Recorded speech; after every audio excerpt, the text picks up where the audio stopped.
오늘날 교회에서 지키는 절기로는 크게 부활절, 또 추수감사절, 성탄절이 있지요. 그 밖에 부활절을 앞두고 사순절을 저희가 또 지키기도 하고요. 그 다음에 이제 성탄절을 앞두고 저희가 대림절을 또 지키게 됩니다. 금년에는 오늘부터 해서 이 대림절이 시작이 되었습니다. 제가 이제 목회 칼럼에도 좀 대림절에 관한 내용을 적었는데, 교회 절기로서 대림절은 그리스도의 탄생을 기념하는 성탄절 전에 4주간을 가리키는 그런 기간입니다. 이 대림절은 도착하다, 오다라는 의미를 가지고 있는 라틴어 어드벤터스라는 말에서 유래된 것으로서 직접적으로는 그리스도의 오심을 뜻하는 말이기도 합니다. 한때 이 말은 이 성탄절에만 국한되어 사용되기도 했었는데요. 그러던 것이 오늘날에는 주님의 탄생을 미리 기대하며 자신을 스스로 좀 돌아보고 가다듬는 그런 본질로 하는 성탄절 전에 그 4번의 주일을 포함한 절기를 지칭하는 말로 사용되었습니다.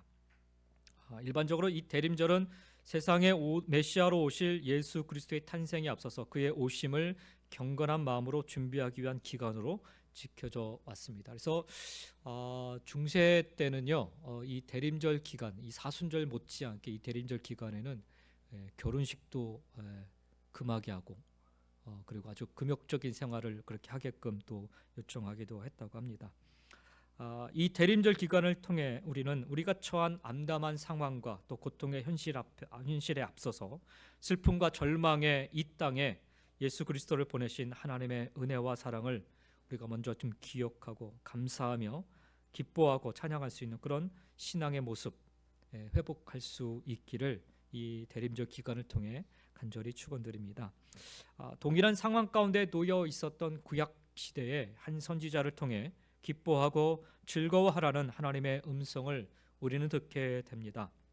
오늘 말씀에 보면 스바냐 선지자는 이스라엘 백성들을 향해서 특별한 요청을 하고 있습니다. 여러분 노래하고 기뻐하며 즐거워하십시오라고 그런 요청을 지금 하고 있어요.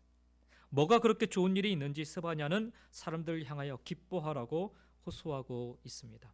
근데 사실 스바냐 선지자 그 당시의 상황은 기뻐하고 노래할 만한 상황은 아니었습니다. 스바냐 1장부터 나오는 이야기들은 심판이고 또 멸망에 대한 메시지였습니다. 그래서 사실 이게 기뻐하고 즐거워할 만한 상황인가 우리가 의아하게 생각할 수 있어요. 어느 시대나 마찬가지로 구약의 선지자들이 등장하는 것은 시대적으로 보면 좋지 못한 때이었습니다. 스바냐는 남유다 나라의 요시야 왕 때 활동하던 선지자입니다. 유다 나라는 므낫세 왕 때 아주 극도로 타락을 했는데요. 이때 얼마나 타락했는가? 스바냐 1장의 말씀들을 보면은 므낫세는 북쪽 이스라엘의 악의 대명사였던 아합 왕을 본받아서 유다 전역에 바알과 아세라 신상을 만들고 예루살렘 성전 뜰에 1월 성신을 위한 단을 쌓았고요. 또 심지어는 성전에 예루살렘 성전 안에 아세라 목상을 세우기까지 하였습니다. 아세라는 가나안 만신전의 수장이었던 엘의 배우자였습니다.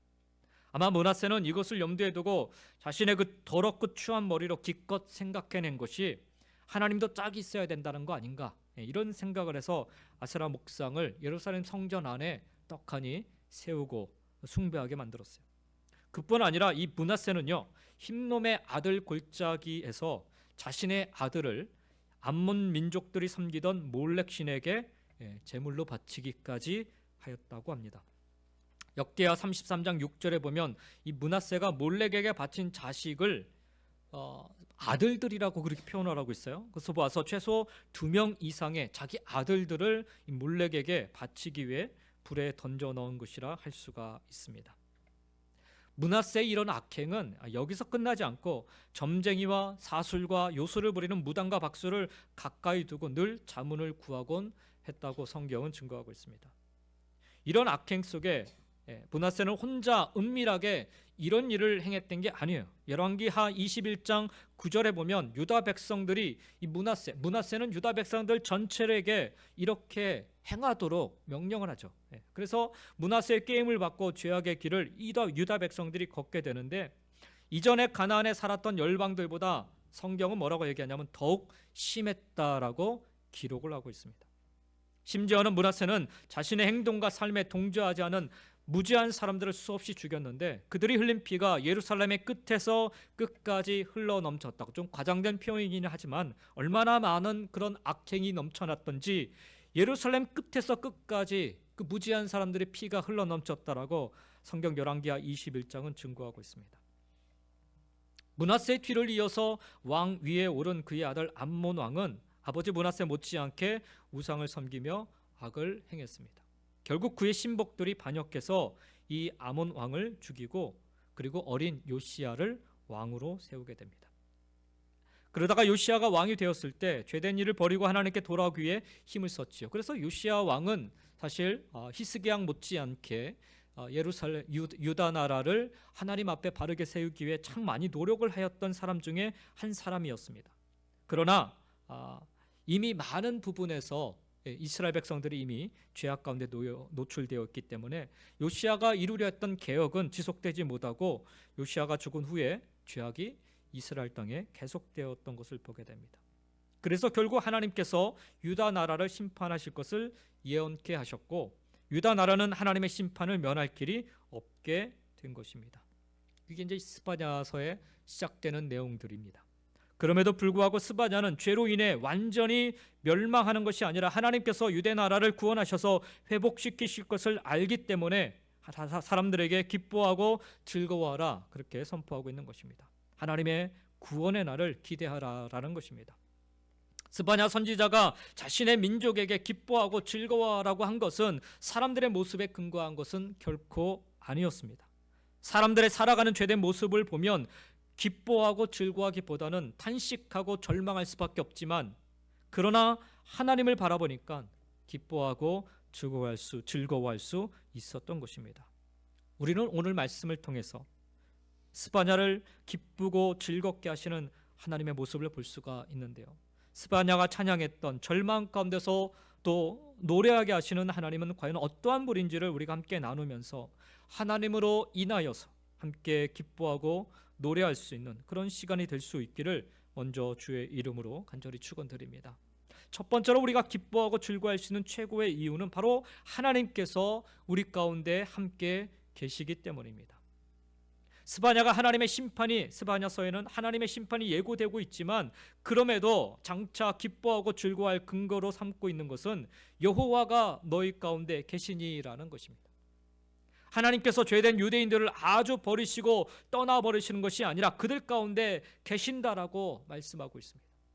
하나님께서는 죄인된 그들을 포기하지 않으시고 그들과 함께 그들의 삶 가운데 거하여 계신 것입니다. 그리고 스바냐는 그들과 함께 계시는 하나님을 바라보고 있습니다. 그러니 기쁘고 즐거워할 수 있는 것입니다. 유다가 처한 상황은 분명 마땅히 심판받아 멸망받아 마땅하지만 그래서 하나님은 정하신 심판을 선언하시고 선포하시지만 그러나 정작 하나님은 유다를 심판하시고자 하심이 아님을 우리는 알 수가 있습니다. 왜냐하면 일반적으로 어떤 죄의 대가로 심판을 할 것 같으면 그냥 때가 이르러 심판하면 되지 않습니까?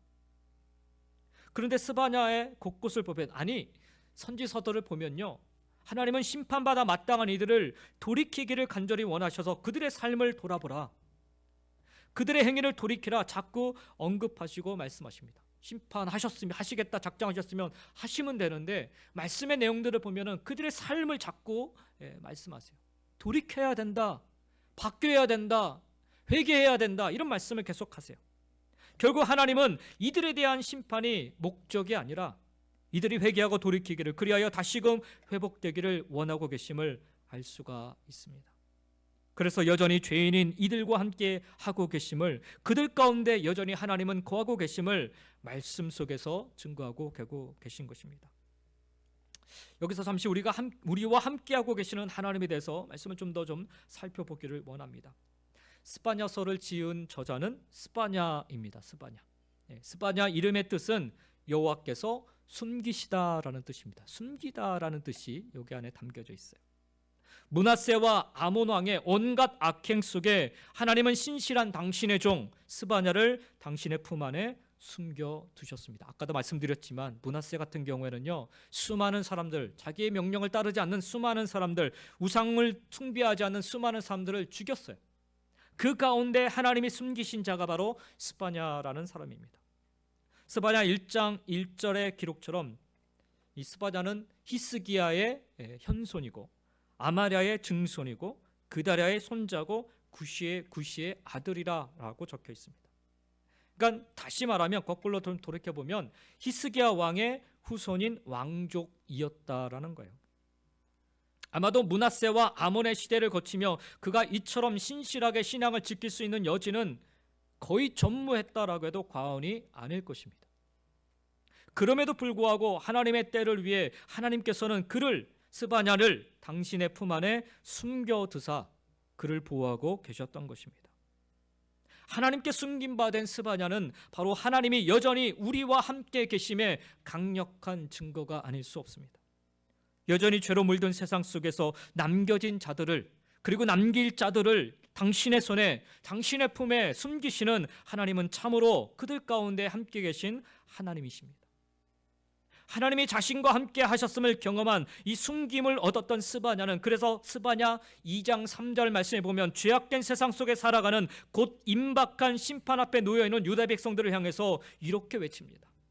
너희는 여호와를 찾으며 공의와 겸손을 구하라. 너희가 혹시 여호와의 분노의 날에 숨김을 얻으리라. 여호와의 분노와 심판의 날에 여전히 우리와 함께하고 계시는 하나님으로 말미암아 숨김을 얻을 수 있음을 스바냐는 선포하고 있는 것입니다.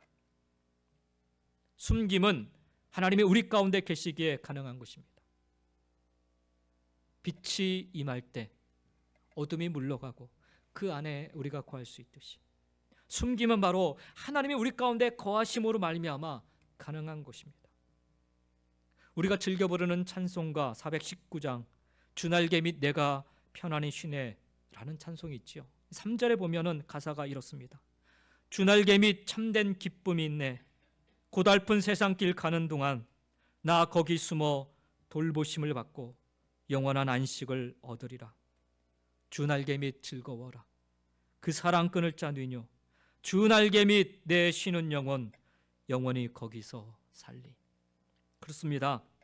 하나님이 우리와 함께 계심으로 말미암아 숨김의 은혜, 숨김의 축복 속에 살아가시기를 주의 이름으로 간절히 축원드립니다. 스바냐는 그래서 하나님의 심판만을 선언하고 선포하는 말씀이 아니라 하나님의 보호와 하나님의 숨김의 은혜와 축복이 함께하는 그런 위로와 격려의 말씀인 것입니다. 이렇게 죄로 인해 심판받을 사람들과 함께 계시는 하나님으로 말미암아 스바냐는 그래서 기뻐할 수 있다라고 고백하고 있는 거예요. 자기 삶의 그런 모습을 통해서 이미 하나님은 내게 그런 은혜를 주셨다라고 고백하면서 우리도 그렇게 고백할 수 있다라고 격려하고 있는 것입니다. 그런데 스바냐는 거기서 더 나아가서 그렇게 기뻐할 수 있는 이유를 드는데 그 하나님은 전능자이시기 때문이라 증거합니다. 오늘 보면 17절에 그러죠. 너희 하나님 여호와가 너희 가운데 계시니 그는 구원을 베푸실 전능자시니라 라고 말씀합니다. 여기 스바냐가 말하는 전능의 하나님은 엘샤다이의 하나님입니다. 엘샤다이, 능력의 하나님이시라는 뜻입니다. 이렇게 전능하신 하나님을 바라보면서 살펴야 하는 것은요, 그 하나님이 아니라 바로 우리의 모습이에요. 우리의 모습. 하나님은 전능하시지만 우리 인간은 무능합니다. 사람들은 연약하고 부족한 것이 많아서 죄를 짓고 많은 문제들을 만들어냅니다. 하나님의 말씀을 깨달을 만한 지혜도 없고 알아도 그 말씀대로 살아갈 만한 능력도 없을 때가 참으로 많습니다. 그래서 그렇게 해서 많은 문제들을 만들어 놓지만 또한 그것을 제대로 해결해 나갈 능력도 없는 그런 무능한 존재가 바로 우리 인간들의 모습인 것입니다.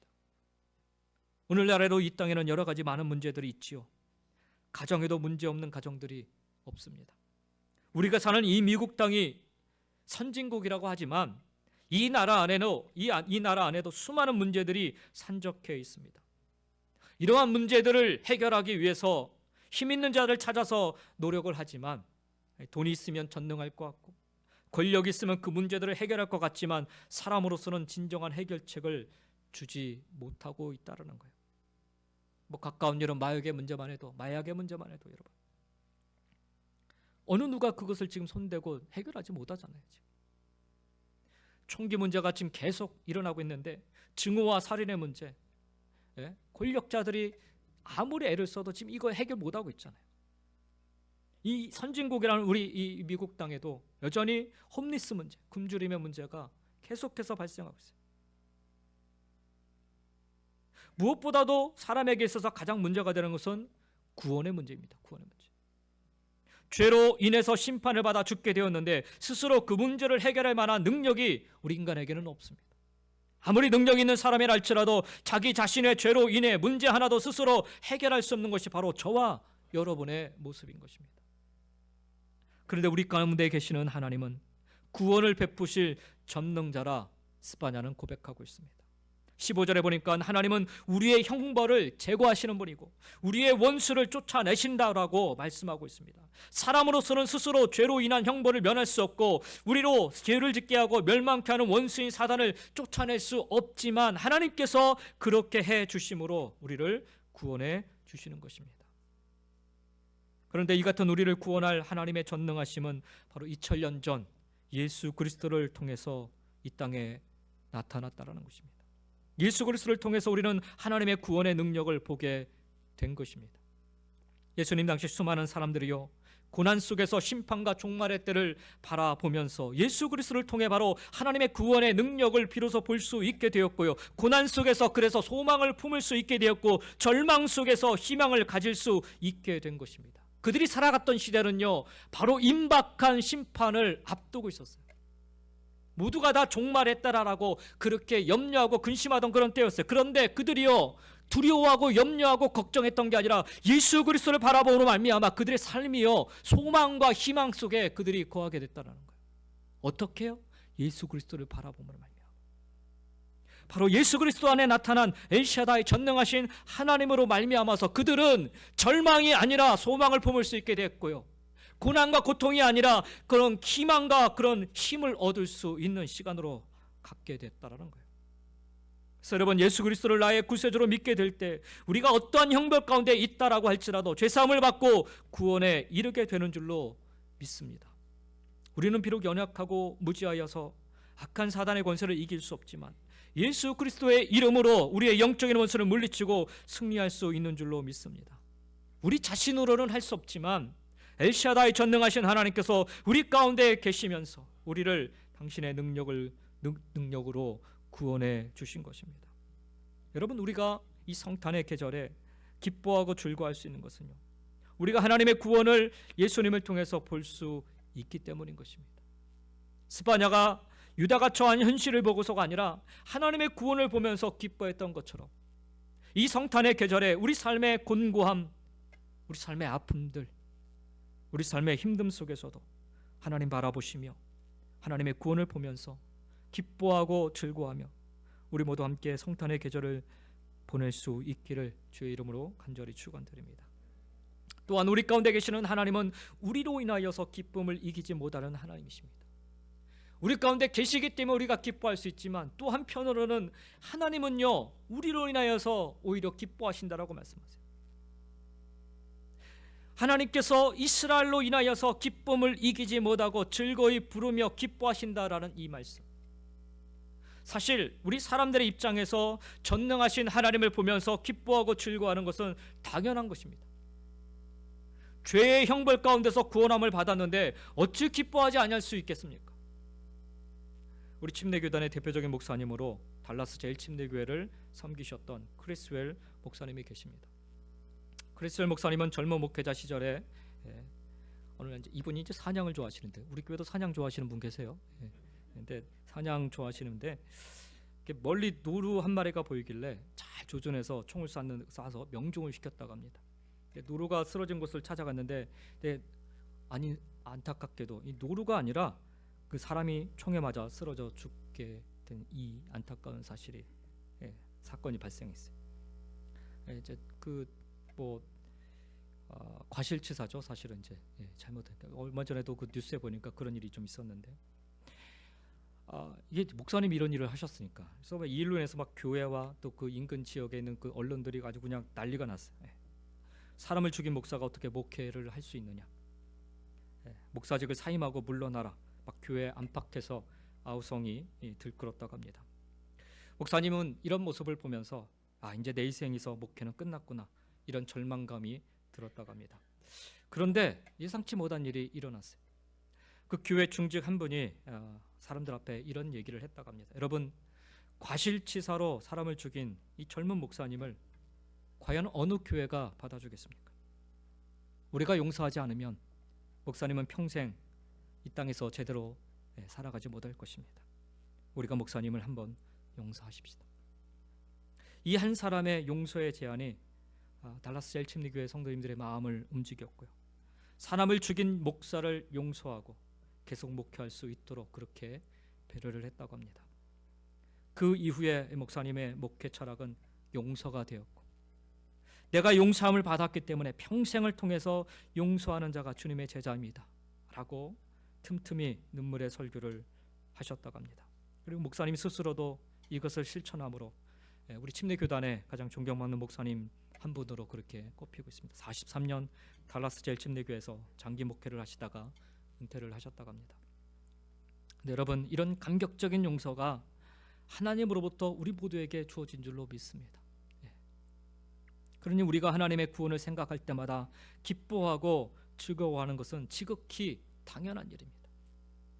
근데 17절 말씀에 보니까 용서받은 사람들만 기뻐하는 것이 아니라 참으로 놀라운 말씀이 기록되어 있는데요, 사람의 죄를 용서하시고 구원하신 하나님께서도 이 기쁨을 이기지 못한다라고 그렇게 말씀하고 계세요. 여기서 말하는 기쁨은요, 심하라는 히브리어인데 환희를 뜻합니다. 환희. 평범한 기쁨의 상태가 아니라 최고의 기쁨의 상태를 뜻하는 말이 이 심하라는 말입니다. 하나님께서 그렇게 최고의 기쁨을 가지고 그 기쁨을 이기지 못할 정도인 것은 바로 구원받은 사람들을 볼 때 그것이 너무나 기쁘시기 때문에 그렇습니다. 예수님께서도 누가복음 15장 7절에 하나님의 기쁨에 대해서 이렇게 말씀하십니다.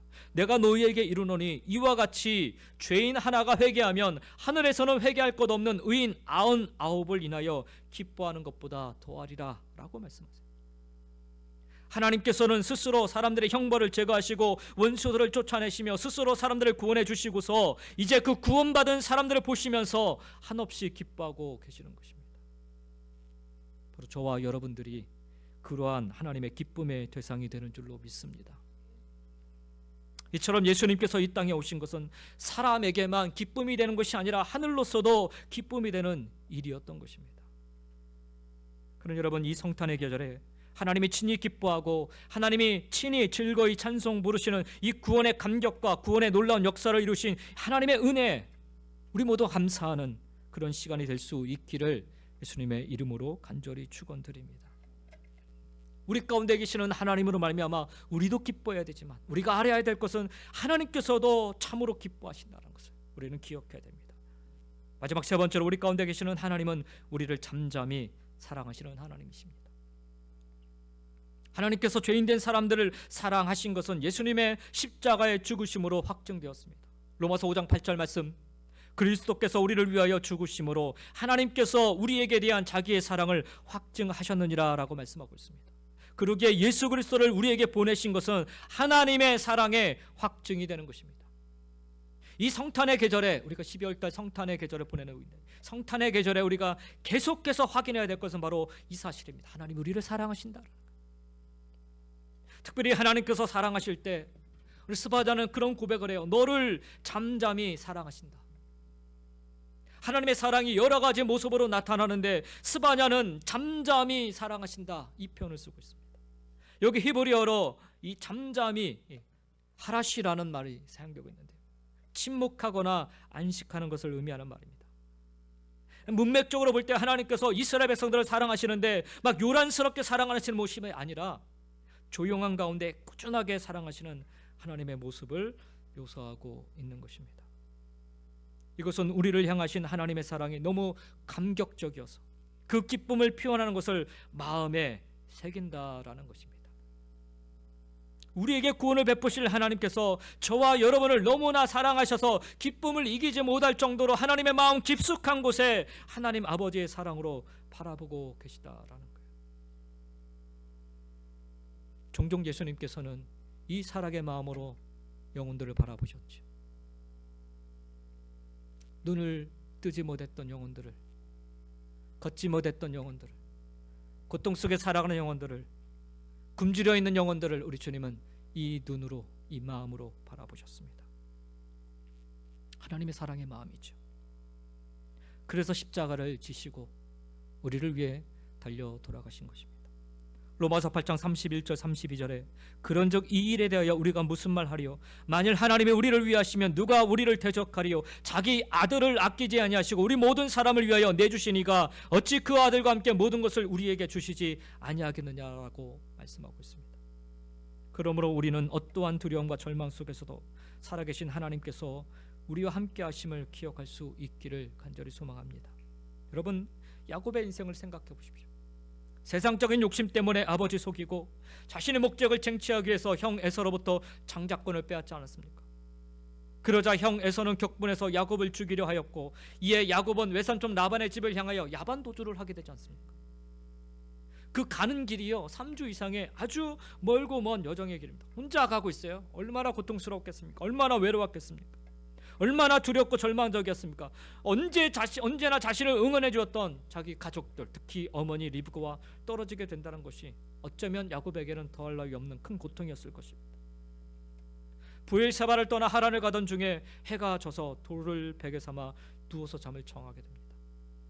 과연 잠이나 제대로 잘 수 있었겠습니까? 근데 그날 밤 하나님께서는 사닥다리 환상을 통해서 야곱을 만나 주십니다. 사실 하나님께서 야곱을 멀리 떠나셨다가 다시 찾아오신 것 아니지요. 그의 삶 가운데 항상 함께 해 오셨는데 야곱은 미처 그것을 깨닫지 못하고 있었던 것입니다. 그때 하나님께서 야곱에게 내가 너와 함께 있어. 네가 어디로 가든지 너를 지키며 너를 이끌어 이 땅으로 돌아오게 할지라. 내가 네게 허락한 것을 다 이루기까지 너를 떠나지 아니하리라 말씀하십니다. 그는 형 에서와 아버지를 속인 자였습니다. 자기 힘으로 강탈한 그런 도둑놈이었어요. 그것으로 인해서 한순간에 자기 가정을 풍비박산 만든 장본인이 바로 야곱이었어요. 그리고 몰래 도망가는 도망자의 신세였죠. 그런데 하나님 뭐라 말씀하시냐면 여전히 내가 너와 함께 있다 말씀하세요. 잠잠히 야곱을 여전히 사랑하고 계시다는 하나님의 음성입니다. 그가 열심히 하나님을 찾았고 그가 막 철야기도 해가면서 기도하면서 부르짖었기 때문이 아니었습니다. 그럼에도 불구하고 여전히 하나님은 잠잠히 그를 사랑하고 계셨던 것입니다. 그때 야곱이 이렇게 고백하죠. 야곱이 잠이 깨어 이르되 여호와께서 과연 여기 계시거늘 내가 알지 못하였도다. 이에 두려워하여 이르되 두렵도다 이곳이요 이것은 다름 아닌 하나님의 집이요 이는 하나님의 하늘의 문이로다 라고 고백합니다. 그리고 야곱은 아침에 일찍 일어나 베개를 삼았던 돌을 가져다가 기둥을 세우고 그 위에 기름을 붓고 비로소 하나님을 찬양하고 예배하는 단을 쌌습니다. 잠잠히 자신을 사랑하고 계시는 하나님께서 자신과 함께하고 계심을 깨달았기 때문에 그렇습니다. 사랑하는 성도 여러분, 신앙생활 다른 게 아니라 우리 삶 속에서 잠잠히 나를 사랑하고 계시는 하나님을 경험하는 것이 바로 그 신앙생활이에요. 그 하나님이 나와 함께 계심을 깨닫고 사는 것이 바로 참된 신앙생활인 것입니다. 그 순간이 아무리 고통스러운 절망의 순간이라 할지라도 도무지 헤어나올 길이 없는 문제투성이의 순간이라 할지라도 잠잠히 나를 사랑하시는 하나님, 잠잠히 나와 함께하고 계시는 하나님을 깨닫는 순간 우리는 상황이 하나도 변하지 않거나 바뀌지 않아도 기뻐하고 즐거워하고 감사할 수 있게 되는 줄 믿습니다. 그래서 오늘 스바냐 선지자는 그들 가운데 잠잠히 함께 계시는 하나님을 바라보면서 기뻐하고 즐거워하라 명령하고 있는 것이고 또 기뻐하고 즐거워하고 있는 것입니다. 이같이 하나님의 잠잠히 우리를 사랑하시는 모습은 임마누엘의 하나님, 우리와 함께 하시는 하나님의 모습으로 드러나고 있습니다. 하나님께서는 오늘도 우리에게 말씀하십니다. 걱정하지 말라. 내가 있지 않냐. 늘 옆에 계시면서 우리를 격려해 주시고 우리를 위로해 주시고 우리에게 용기를 주시면서 우리와 함께 해주시는 분이 우리를 잠잠히 사랑하시는 하나님의 모습인 줄로 믿습니다. 그렇게 여전히 우리 가운데 계신 하나님으로 말미암아 기뻐하고 즐거워하는 그리고 감사하고 찬양하는 저와 여러분 모습 다 되시기를 예수님의 이름으로 간절히 축원드립니다. 말씀을 정리하겠습니다. 성탄의 계절은 우리가 아기 예수님의 탄생을 통해서 하나님의 구원의 능력과 사랑을 보면서 마음껏 기뻐하고 즐거워하는 계절입니다. 그리고 그러한 구원의 하나님이 항상 우리와 함께 하심을 체험하는 그런 절기이기도 합니다. 그런데 사람만이 기뻐하는 것이 아니라 하나님께서 또 똑같이 우리 구원받은 자들 보면서 기뻐하고 즐거워하시며 잠잠히 살아가신다 말씀하고 계십니다. 그러니 우리가 보내는 이 성탄절을 앞둔 이 대림절, 이 절기에 예수 그리스도를 통한 구원을 바라보시면서 하늘과 땅이 모두 함께 기뻐하며 즐거워하며 보내는 이 절기를 통해서 스바냐가 고백하였던 것처럼 하나님의 구원의 때를 바라보며 기쁘고 즐거워하며 노래할 수 있기를 간절히 축원드립니다. 근데 반대로 보면 16절에 보니까요, 하지 말아야 할 것 한 가지를 얘기합니다. 두려워하지 말라 말씀하십니다. 시온아 내 손을 늘어뜨리지 말라 이리 말씀하십니다. 여기 내 손을 늘어뜨리는 것은 사람의 기운이 빠져서 손이 축 늘어진 모습을 묘사하고 있는 것인데요. 공동번역에 보면 시온아 두려워하지 말라 기운을 내라 라고 해석하고 있습니다. 무슨 말입니까? 하나님의 구원의 기쁨과 감격이 사라질 때도 있다라는 말씀이에요. 하나님께서 함께 계시는데 그것을 제대로 느끼지 못하고 실망하면서 기운이 빠져 살아갈 때도 있다라는 얘기입니다. 스바냐가 살았던 유다의 백성들이 바로 그와 같은 모습이었죠. 실상 그들이 직면했던 여러 가지 상황들은 분명 하나님이 함께 계심에도 불구하고 그 기쁨을, 그 감격을 경험하지 못하고 있었기 때문입니다. 여러 가지 두려운 상황 속에서 위축될 때도 있습니다. 그럴 때 우리가 깨달아야 할 것은 우리 가운데 계시는 하나님을 더욱 찾으시고 발견함으로, 그래서 기운을 내시고 주님으로 인해 기뻐하며 찬송하는 삶을 살아야 할 줄로 믿습니다. 이 대림절을 통하여서 우리 가운데 계시는 하나님으로 말미암아 하나님께서 여전히 우리와 함께하고 계심을 확신하며 살아가시기를, 그리하여 하나님의 구원의 기쁨을 다시 회복하시고 기운 내셔서 기쁨과 찬양이 넘쳐나는 삶을 살아갈 수 있기를 예수님의 이름으로 간절히 축원드립니다. 기도하겠습니다.